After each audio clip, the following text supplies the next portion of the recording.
News 7 ઇન્ડિયામાં આપ સૌનું હાર્દિક સ્વાગત છે। મૂળી તાલુકાના સ્વાગત કાર્યક્રમમાં અધિકારીઓને મનમાની અરજદારની જાણ બહાર જવાબો રજૂ કરી અરજી નિકાલનો ખેલ। છેલ્લા 7 માસથી રજૂઆત કરતા સરલાના અરજદારનો મનઘડત જવાબ રજૂ કરવામાં આવેલનો ખુલાસો।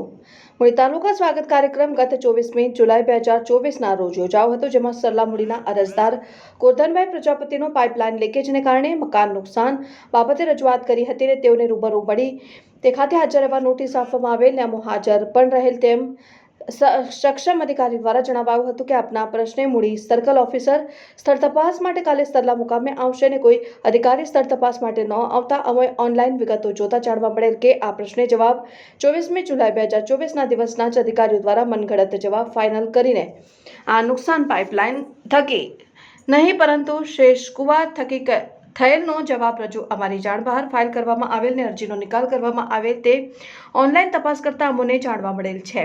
ત્યારે સવાલ ઊભો થાય છે કે તાલુકા સ્વાગત કાર્યક્રમમાં ફક્ત અને ફક્ત અરજી નિકાલ માટે અધિકારીઓ મનગઢત રજૂઆત જવાબ રજૂ કરવામાં આવે છે અને આ એક સુવ્યવસ્થિત રીતે આયોજનપૂર્વક કામગીરી કરી રહ્યા છે તે ઓનલાઈન જવાબ જોતા સ્પષ્ટ જોવા મળે છે। ગોરધનભાઈ પ્રજાપતિએ જણાવેલ કે છેલ્લા 7 મહિનાથી આ બાબતે રજૂઆત કરું છું, પરંતુ કોઈ અધિકારી સ્થળ તપાસ કર્યા વગર જવાબો રજૂ કરી આપે છે। આ બાબતે અમે ફરી રજૂઆત કરનાર છીએ।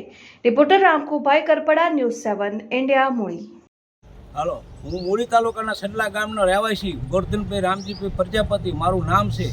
મારા ઘણા ટાઈમથી હું પરેશાન થયો છું અને પાઇપલાઇન મારા ઘરની બાજુમાં સિમેન્ટની પાઇપલાઇન આવેલી છે અને એ ડેમેજ થઈ ગયેલી છે।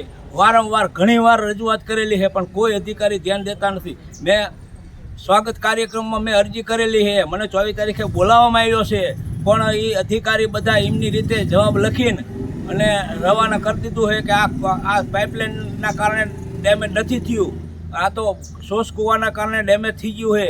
તો આ 45 વર્ષની જૂની પાઇપલાઇન છે એ તો હાવ ડેમેજ થઈ ગયેલી છે, મને ફૂલ ખાતરી છે।